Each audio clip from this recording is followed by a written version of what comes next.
Welcome to the BumbleKast. I'm your host, Ian Flynn, the Bumble King, and joining me as always is my Bumble co-host, Kyle JCRB Krause. Hello!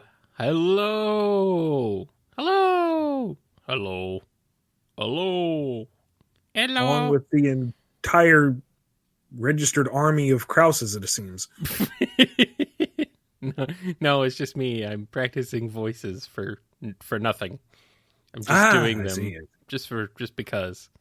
It's always fun to lapse into voices.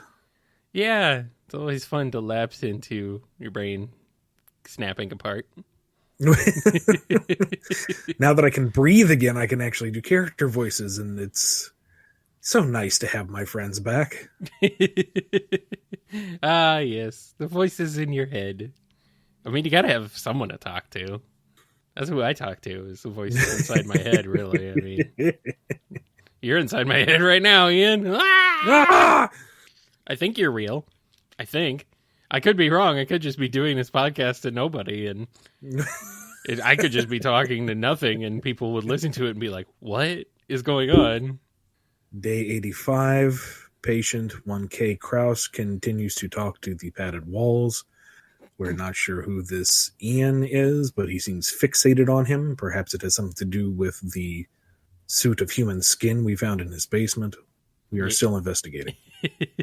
I'd like to know where you found my basement. I'm still looking for it because I don't have one. That's what your delusions just want you to think. Oh, okay, good. That makes sense. It all makes sense now. I understand. We've had a breakthrough. Yes. All right, I think we've wasted enough time. Are we ready to get into the Q&A? Just a couple of quick announcements before we do.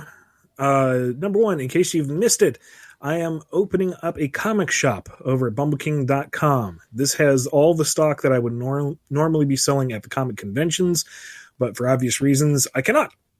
So everything is con-priced. It's not based on collector sales or whatnot.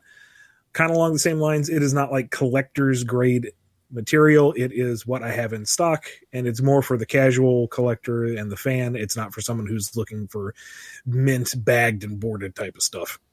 Everything is signed by me when you purchase it, so head over to bumbleking.com and over to the Bumble Comic Shop. See what I got there. I've got Sonic the Hedgehog stuff, My Little Pony Transformers, Star Wars, stuff that I'm forgetting. Ninja Turtles, there we go. So there's a wide selection of things for you to look at. Stocks are limited, sometimes very, very, very limited. So if you're kind of going, maybe do it now, because I'm not going to be restocking these. These are this is what I've had on hand, and I'm probably not going to be able to get more of it down the line. Number two, it is the first anniversary for Drogoon. Woohoo! My original webcomic with Sonic superstar Adam Bryce Thomas. We are going to be resuming regular page updates this month. So head on over to drogoon.com. That's DROGUNE.com to see an absolutely marvelous celebratory piece of art by Adam. And as the weeks go on, we're going to be diving into chapter 4 of the book. So good times to be had by all. Excellent. Excellent. Very nice. Happy birthday, Drogoon. You deserve it. Now we just need more pages. Yes, and they're coming. Okay. They're coming. Okay, good. All right, now let's hop into the Q&A. Yes. If you want your question answered on the show, email us at bumblecast@yahoo.com. Tweet to us at BumbleKast. Comment on any of the YouTube videos. If you are a patron, comment anywhere on the Patreon page, or preferably in the Ask Q&A channel on the Discord. If you are a priority patron, you are sending us $5 a month via patreon.com, or send us 2 coffees via coffee. That's ko-fi.com/BumbleKast. Now then, if the question has been answered recently in one of our episodes, we're not going to answer it. If it's answered by the FAQs over on bumbleking.com, we're not going to answer it. If it has something to do with my plans for what would have been in the Archie Sonic series, not going to answer it. We've got reasons for all that. We've been going over it for months now. Those are the rules. Please follow them. So let's do the priority Q&A, folks from both patreon.com and from ko-fi.com. Alrighty. Let's go ahead and get into it. Here we got one starting us off from a new patron, Hedgewolf23. Welcome. In issue 3 of the IDW comics, Knuckles and Sonic rescue a town that Rough and Tumble had taken over. They're first greeted by a dog who had his drill wishbone stolen. He reminds me a lot of Ben Mutsky. Was Mutsky an inspiration for this character? And also, what is his name? He doesn't have a name. He didn't even have a species in the script. It was just, citizen. You'd have to ask Jen Hernandez. I want to say I remember that she based him off of her dog, but I'm not 100% sure on that. So check out Jen Hernandez. I believe her Twitter handle is @Jens_drawing. Yeah, Jen's drawing. Sorry, Jen. I believe. Yeah, I believe that's correct. And I mean, ask her. And I mean, yeah, you should just go check out her stuff in general anyway, because she's very cool. And she actually did a piece to celebrate Dragoon's first birthday. So, hey, it's all coming together. Nice. Very nice. Yeah, she's very cool. Next up, we got one from Chris A.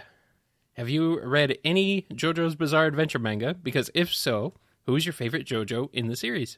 I have not. I know virtually nothing about the JoJo series, aside from it is bonkers. Yeah. It's on my list of things to get to, but that list keeps growing. That's about all I know about it. It's weird.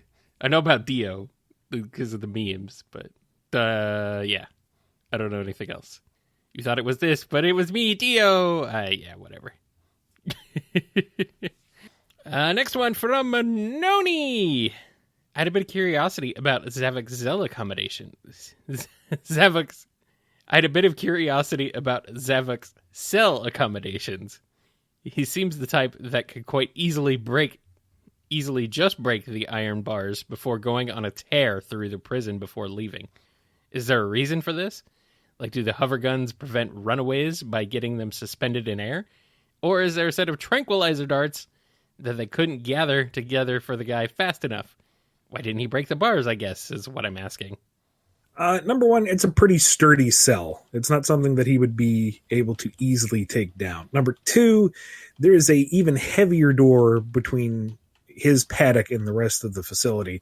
And number three, there's the rest of the facility to deal with. The hover wishbones have enough punch that they can shatter badniks, so they could quite possibly floor him pretty easily.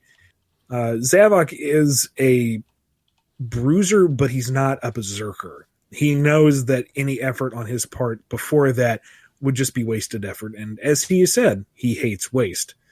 So he was biding his time at that point, thinking about how best to find a way out, because he knew he couldn't brute force it. Next question is from Off. Do Mobians consider the term furry to be a sort of slur? And if Mobians had their own colloquial term for humans, what would it be? Short answer, I don't know. Long answer, I don't think it applies to this incarnation of Mobians. And yes, they're not really called Mobians in this, but we're going to call them Mobians because that's just so much easier. Part of it is you have to look at the social structure of their world, and they appear to view all species equally. You don't really have an instance of anybody racially profiling off of whether you're a hedgehog or a crocodile or whatever. I'm sure there's a throwaway line here or there to refute that, but by and large, Mobians seem to treat each other as equal regardless of scale or fur or whatever. So in that regard, I would think they would see humans as just another type of Mobian, maybe oddly tall, oddly hairless, but you're living in a world where Sonic and Vector are considered normal. Charmy is considered normal. So humans, I don't think would register all that differently to them. So I don't really know if they would have a term for humans necessarily, short of, otherworlder or something. I don't even know if the Mobians as a whole are really aware of the human world. That's That's a whole other kettle of fish. Although I did receive one bit of clarification on some notes I received. The human world is not in a different dimension. It's just in a different part of the galaxy or something. Okay. Same dimension as Sonic. So that's something. But it's still been reaffirmed that it is a different planet in a different star system. So, all right. Well, that's officially the thing that's going to break this episode. People will be like, huh? Oh, can't wait for more people to tell me how I'm wrong because some interview from 2003 was translated this way. I'm telling you, I'm getting this straight from Sega. I don't like it either, but that's what they're going with. So there you go. Yep. And to round out all of our Q&A this week, we have a bunch of questions from lovely folks who donated to us over on Ko-fi. So let's go ahead and get started with one from Shadow Hunt 60. I think it's supposed to be Shadow Hunt, but there's no A, so I like to say Shadow Hunt 60 because I don't know, saying Dow is fun. Hey, Anna Kyle, just wanted to throw some support your way, so I'll make it simple. Who is the best Sonic sibling, and why is it Tails? Well, I mean, he answered the first half of the question for us, didn't he? Yeah, pretty much.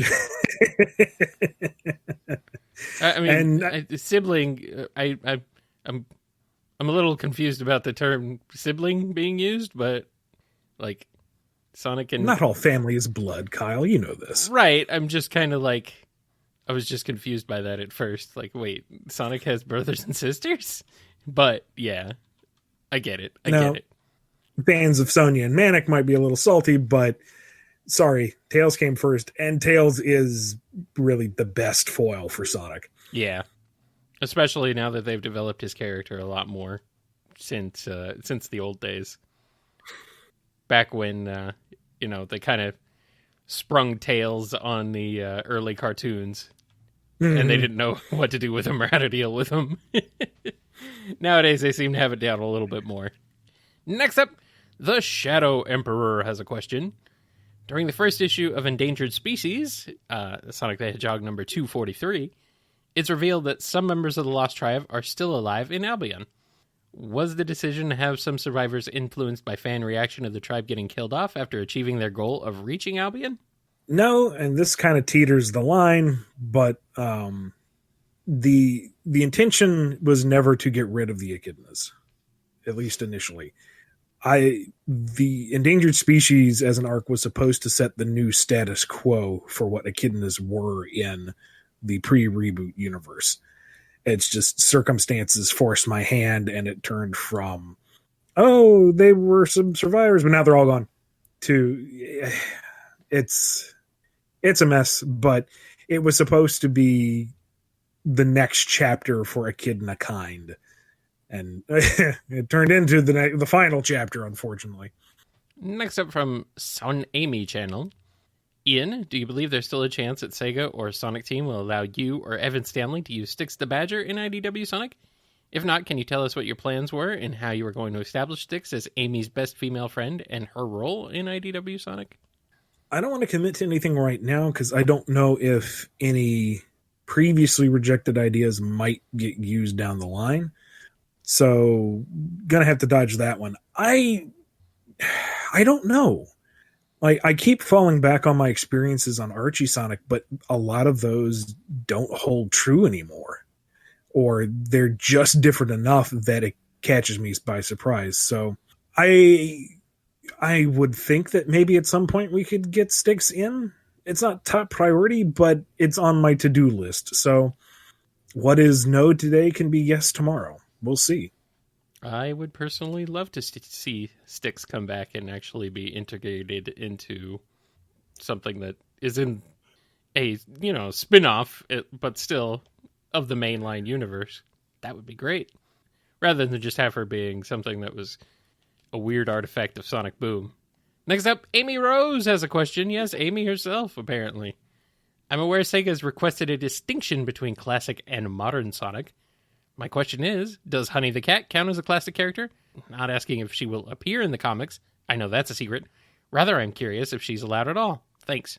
I am working under the assumption she is classic, because if she's available at all, her only appearance was in Sonic the Fighters, which is a classic era game. So, ergo, I would think she would be classic, which I'm not totally opposed to, because when it comes to female representation in the classic era, we have Amy, Witch Cart, if you really want to dig deep. So, I don't know. Keeping Honey as classic is fine by me. That'd be kind of fun. But that is way in the realm of speculation. I don't know. I don't have access to classic material right now, so I haven't pitched anything with her in it, really. So we'll see. I do wish they could just let all the toys play together, but at the same time, I also understand wanting to have some separation of the cast. But I am actually very much a fan of the classic modern division. I like the idea of keeping classic simple and lighthearted, and sure. The amount of gravitas is Knuckles helps you get to Angel Island, to the Sky Snake Shore, so you can chase down the Death Egg. That's as complex as it gets. Sonic Mania Adventures had plenty of drama and action and stuff, but it was straightforward and it was accessible and it was fun. Let modern have the big dramatic storylines and character interactions and whatnot. Let classic be the lighter fare. Keep it simple and clean, if you will. That's a different series that has not kept I know. That is a different series that has not kept it simple and probably not really very clean either. All right. And our last priority question this week comes to us courtesy of TV Guru. A while ago, you said Marine wasn't allowed to show up in the comic for a specific reason. May we know what it was? Also, do you know if Club Rouge is still a thing? I believe the reasoning at the time was that it was the end of the story arc, and Sega didn't want us introducing new characters at the end of an arc. I think that's the same reason why we didn't get Cream at the end of Neo Metal's Revenge. So I snuck in the tiniest reference to her when Sonic says that he met the most precocious girl who named him Mr. Needlemouse. That was supposed to be Marine. There was supposed to be a scene at some point where, she goes, oh, well, if he doesn't remember who he is, I got him Mr. Needlemouse, and, is Marine. And it's delightful and weird, but all that had to be cut. So that was my one small acknowledgement that Marine exists. I'm slurring my words. Can you tell I'm tired? As for Club Rouge, I don't see why not. I don't know. We'll just have to see if we ever get to it again. All right, that's going to do it for the priority Q&A for this week's episode, but let's move on to some standard Q&A. First up, Chibi Jenhen. Speaking of Jen Hernandez. Hey, Jen. Look who it is. Hi, Jen. She says, hi, Ian and Kyle. Longtime listener, first-time caller. I've got a question for Ian. When designing Jewel the Beetle, I remember Sega wasn't entirely keen on another bug character, and if the Beetle wasn't approved, you just picked another species. So for a fun hypothetical, what other animals do you think you would have pitched that would have still fit your story? Love you guys. We love you too, Jen. Love you too, Jen. Yep. We should get her on the show at some point. We really should. She should be an actual caller. Indeed. A first-time caller. For what else Jewel could have been, I hadn't really put a ton of thought into it because I was really, really, really banking on Jewel being a beetle and working out the way she did. So I'm glad that stuck. If it hadn't have been her, when conceptualizing Jewel, she was supposed to be a supporting character to Tangle. And since Tangle was built around the idea of the grapple hook out of forces in terms of gameplay, what would make for a good supporting role to that? So kind of like how Tails is able to get Sonic to locations he can't normally reach by jumping, Jewel would be a movable anchor point for Tangle to latch onto and swing to other areas. Had that not gone through, it would have been, I would have tried something that was along the same lines, perhaps a hummingbird.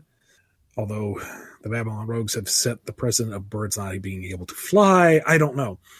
Probably a smaller character who can move through space easily. And if bugs were off the table, that would kind of limit my options. But like I said, I didn't have to think about it, so I didn't. That's good. I'm glad you didn't, because Jewel is lovely. I like Jewel. Next question is from Chick Chick. Is it ever explained anywhere why Omega isn't powered by a small animal despite the rest of the E series being so? Not that I am aware of. I would love that little bit of trivia answered, but unless it's in some obscure Japanese guide somewhere, I don't know it. I should probably ask that. Forget the planets. What keeps Omega moving? I think it really is just a very small, angry flicky inside of him. Nah, see, it would be funny that way, but if we put an animal in him, I would like to do a kind of small shout out to Sonic the Comic and have it be a very angry squirrel as this kind of wink and nod towards Short Fuse. Ah, yes. Nice. Sonic the Comic fans, I've not forgotten you. You exist in my heart just as much as anyone else. All right, next question comes from Cassidy J. This is only a hypothetical question. Our next question comes from Cassidy J. This is only a hypothetical question. If Abyss was offered a job that ended up getting her more money than being an egg boss, would she betray Eggman to take the job, even if it was on the hero side? She seems like a character that would do anything for money. Abyss isn't so much a contractor as she is freelance. She's a pirate. She serves her own needs. So she wouldn't really be taking jobs so much as just taking everyone's stuff. But since it was made very clear to her what would happen should she betray the Eggman Empire, I don't foresee her doing anything that would really rile Eggman unless she was absolutely certain she could get away with it. Next up, Hector S. has a question. I was rereading the old Archie Universe comics with Eclipse, and Team Dark's dynamic felt much more close-knit as opposed to the more recent IDW comics where they feel like they're more work acquaintances. Do you think they'll ever return to what they were before? On that note, do you prefer their older or newer dynamic? No, I prefer the older dynamic by far. Oh, yeah, for sure. No competition whatsoever. I don't see us getting that back anytime soon. There would have to be some serious changes from above for that to happen. But, crazier things have happened, so maybe one day. But for now, he's not looking likely. I forgot how good their dynamic was until I played Sonic Heroes again. They're actually, like, some of the better characters in that game, because they're not just like stereotypes or tropes. Essentially, they seem to interact more like real people, which is funny to say about a bat, a science experiment, and a robot. But one of my favorite moments is they're going through some loop-de-loop or something, and Omega's like, Rouge, can I? Yes, you can blow them up, but later. Or something to that effect. Yeah, yep. It's a very fun dynamic they had. And unfortunately, I have to use the past tense on that one. Next up, we have one from Kiwi Cookie. Hey, I just wanted to express real quick how much I adored the latest Sonic IDW issue. It was super heartwarming all the way around. Including seeing Shadow take a step into character development, it made me and many others super happy. As well as it was something I was hoping for and kept imagining he would eventually go through since the incident of number 19. We love to see it! I was curious, what were the details of that moment you wanted to write about? You mentioned a while back you had adjusted some, but the essence of the moment was still there. Is it cool if you share those details with us? And perhaps why you had to, if you're allowed to share? I was always curious of the kinds of mandates Sega has on Shadow. Gonna have to be careful with how I answer this one. First off, Kiwi's question is from a while back. I believe they're referencing Sonic number 30 or 31. 31. Mm-hmm. It's been that long since I wrote it. Where Rouge goes to find Shadow and It was kind of like the catch-up issue on stuff. And the biggest change I had to make to that page to make it approvable was take all of Shadow's dialogue and make it thought balloons, so that he wasn't actually saying what he thought or felt, but internalizing.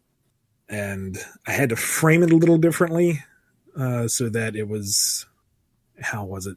It had to be within the context of he now owed Sonic, and that just would not sit right with him. Which, all right, I'll buy that. That works well enough. Sega seems to have a very, very specific vision for how Shadow should be portrayed, and so anything I do has to fit within that mold. Next up, from BRQE. I remember hearing that you had plans to do a Sonic Lost World adaptation for Archie Comics. Was there going to be differences/deviations from the game similar to how you did the Sonic Unleashed adaptation? And if so, what were they? This, again, kind of skates on the line of the rules, but since I don't really have an answer, we'll let it fly. Because we had barely finished off Unleashed and hadn't even touched colors yet, unless that was supposed to have happened before in the continuity. I'd have to look at my notes again. But if we had gotten to Lost World, I honestly don't know how much we could have deviated, because the Archie books were known for adapting the game material in its own special way. But things were getting much, much more tightly regulated by the time the post-reboot had happened. Getting some of the stuff approved for the end of the Shattered World arc was interesting. So I don't know how different Lost World would have been, but I wouldn't imagine it would have been too different. And our next question is from Hamsterdam. It's a great name. My name is Hamsterdam. We've already established that. And I have a question about the Sonic IDW series regarding the character Neo Metal Sonic. I'm curious as to know if there's a canon height for the character, as I remember in the comics that one of the reasons why Sonic wasn't convinced that the Eggman he saw was the real deal because he had already seen Mr. Tinker beforehand. If he didn't see Mr. Tinker before confronting Neo Metal Sonic in disguise, could he have mistaken Neo Metal Sonic as Eggman because they were the same height? I'm asking this because Eggman is seen bending down to confront Sonic, indicating that Eggman was taller than Sonic. If you could respond to my question, I would be most grateful. Not seeing quite the logical flow there, Hamsterdam, but we'll get to it anyway. I don't know if Neo Metal has a canonical height, but I don't believe he's that much taller than your average Sonic character, giant spiky pointy head aside. But that wouldn't matter because he could shapeshift. So when he was posing as Eggman aboard the egg carrier, he would have been Eggman's height. He had Eggman's voice, he had Eggman's look, he had Eggman's height. He would have been identical to Eggman. So the height wouldn't have thrown anything off. And our last question this week is from Rock Mario 4. And it's right in my wheelhouse. Who's your favorite music composer from the Sonic series? Kyle, you've pretty much conquered this question in the notes here. So, I'll let you, what about, I mean, you got anyone, Ian? I mean, the problem is I can't choose just one. Well, yeah. Like, between Jun Sunway, Masato Nakamura, and Tomoyo Otani. Yeah. That's pretty much it for me. I freaking adore the Sonic Colors soundtrack. Mm-hmm. Like, so much. Oh, yeah. Unleashed has a phenomenal score in its own right. Didn't quite grab me like Colors did, but it's still excellent music all the same. And the Sonic 1 and 2 stuff is iconic. Oh, of course. It's immortal. It just is. Never mind all of the lyrical tracks that Jun Sunway did as Crush 40. So everyone else has done excellent work. I mean, Junko Shiratsu, I'm going to say this wrong. Shiratsu, apologies.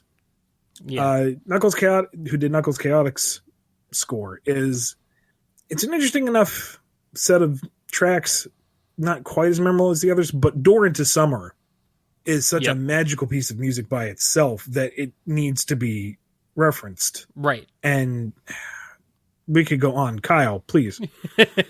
Well, I mean, yeah, you hit the nail on the head. Jun Senoway is like, he's the main guy. He's been the main guy of the series since the original Sonic Adventure. So, I mean, he's done so much iconic work that I can't, if I had to choose a favorite, gun to my head, it would be him. It's just Crush 40 alone would be enough to put that over the top, but all his other work as well. Sonic 4 aside, which is kind of a disappointment, but sometimes you have bad days, you know? Even legendary composers of video games like Nobuo Uematsu have bad days. It's fine. So, but yeah, Jun Senoway for sure. I mean, he started with Sonic 3, but Sonic Adventure was when he really came into his own, and that's where he was one of the main lead composers for that game. Masato Nakamura's stuff from Sonic 1 and 2, I mean, you hit the nail on the head. It's freaking iconic, and it's just so funky and fun, too. A lot of the tracks are just like so different from what I'd heard in video game music before, really, because I grew up with a Nintendo, with NES and Super Nintendo, so I also grew up with a Genesis, but it was different. It was just something different. It sounded different. It had a completely different feel to it, and it just fit perfectly with Sonic and had that early 90s vibe that I think just solidified the series. Tomoya Otani's work in the later games, like you said, Sonic Colors, Unleashed, very good stuff in there. Colors especially, I really enjoy. Sonic Runners, that's also kind of a criminally overlooked soundtrack, especially since Runners doesn't really exist in playable form anymore, at least not officially, which makes me sad. And doing Knuckles' themes from Sonic Adventure 2. Oh, yes. Naofumi Ataya. Oh, boy. Sonic CD Japanese version. I love both the Japanese and US soundtracks. I love them both. I cannot choose between them. Spencer Nilsson's Sonic CD. The fact that I think he did that in like only a few weeks, he did that soundtrack, is it's really good. I don't know, I just like that early 90s vibe that it has with a really nice guitar soloing over it too. And Sonic CD Japan is very much like good stuff. And Naofumi Ataya also composed my favorite song from Sonic Colors, Tropical Resort, so, you know, credit where credit's due on that one. Mm-hmm. And then Junko Shiratsu doing Knuckles Chaotix. Oh boy. Knuckles Chaotix it's a kind of a refreshing change of pace for Sonic music in a lot of ways. But Door into Summer especially is like a freaking legendary piece. Deserves all the recognition. Yeah, those are my favorites. I can't choose just one unless I really had to, but there's so many good ones. A Sonic game with bad music is rare, so that's what makes it so difficult. And how could I forget T-Lopes? I can't forget T-Lopes. Oh, of course! Of course! He's the composer of our theme song. Well, not the composer. He's the remixer of our theme song for this episode. I almost forgot. Look how we can... No. We didn't forget. It's just it went without saying how great he is. I mean, that's true in a sense, but also we gotta mention him. That's my story, and I'm sticking to it. Yeah, I mean, his original stuff is fun, and his remixes are awesome. So I don't know. I think he's pretty great all around. Sonic Mania soundtrack is top notch. Mirage Saloon rocking in my head. Oh yeah. Absolutely. Very good. Yes. And that's gonna be it. That's all we got for this episode of the BumbleKast. Before we wrap up, we're going to give a big thank you to all the patrons who continue to make this show possible. Big thank you to Daniel H., Alex P., James K., John B., Jennifer R., Samuel P., Sam Cybercat, Robotnik Holmes, Mike B., Justin G., Torchbound, Koopling Crew 128, Duas Dizdin, Scruffy Matt, Chris A., Andrew D., John M., Dawn B., Yami M., Lee H.K., Lisa M., Chevelle, Silly String, Takaro, Dave M., Justin S., Salute Your Cat, Sony, Blue Title Gamer, Overthinking Films, Tick Tick, Final Neil, Invade Turbo Tunis, Digama F. Wow, Off, Noni, Jonathan D., Jennifer H., PC The Unicorn, Preston M., Rachel W., Goldzilla, Chaos Universe, Sonic Legacy, ONBD, Piggy Bank, Daniel B., J. Frost, Somewhat Gooey, Hedgewolf23, and Sapphire Scarletta. Thank you, everybody, for supporting us. Where can the people find you on the internet, Ian? Head over to Twitter and find me at Ian Flynn BKC. Find my personal website, BumbleKing.com, with the new Bumble Comics store and release schedule for upcoming projects. And check out Drogoon.com. That's DROGUNE.com as we begin year 2 of the book. It's still a little babby, but it is definitely getting some legs under it. Kyle, what about you? You can find me on Twitter at KyleJCRB. You can also head on over to kngi.org. That's where you can find all the episodes of the BumbleKast in MP3 downloadable format for your listening pleasure. You can also find all the podcast feeds and everything over there as well. And also my other show, Nitro Game Injection, which you can listen to streaming live on Fridays at 8 p.m. Eastern Time, or you can check out the older episodes over at kngi.org. It's all about video game music, so if you're interested in more talk about something like that last question we just had, and actually listening to some of the tunes as well, hey, go check it out. Follow the show on Twitter at BumbleKast, contact us at BumbleKast@yahoo.com, and listen to us on Apple Podcasts, YouTube Music, Spotify, Amazon Music, Audible, our YouTube channel, and kngi.org. Don't forget to also check out the Bumble store, shop.spreadshirt.com/Bumble store. You can get all sorts of Bumble things over there, like shirts, mugs, I don't know what else they got. They got phone cases, baby clothing, pillows. They got like collector plates. They got those. They got challenge coins. They probably don't have any of those things, sadly. But they got stuff. So go check out the stuff. Did you put Knowing Smile up there yet, Ian? Not yet, but I need to do that. I do need to do that. Yes. Also, catch us on BumbleKast Gaming Live, which streams on Twitch. That's twitch.tv/BumbleKast Gaming. Sundays at 10 p.m. Eastern Time. Subscribe to us there or keep an eye on the Twitter to see if we might stream at other points throughout the week. It happens sometimes. I think that's it. That's all we got. We got anything else? I don't think so. We're done. I know that I certainly don't. Have a good night, everybody. Be safe, take care of each other, and we'll see you next week for more BK Q&A. See you later. I don't hear any background noise. That's good, because somebody is playing their bass so loud it's causing the thick cement walls to vibrate. It honestly makes me a little sick. So. Ew. If Abyss was offered a job that ended up getting her more money than being an egg boss, you all right over there? Yep, just dropped my water bottle. Sorry. Oh, okay. I'm just making sure you didn't fall down or something. Give me time. Okay. Honk. You've been listening to the BumbleKast, a co-production of Bumble King Comics and the KNGI Network. Original theme music composed by Ken Coda Snyder. Remixed intro by T-Lopes. Find out more information, along with podcast feeder links, MP3 downloads, and more at bumbleking.com and kngi.org.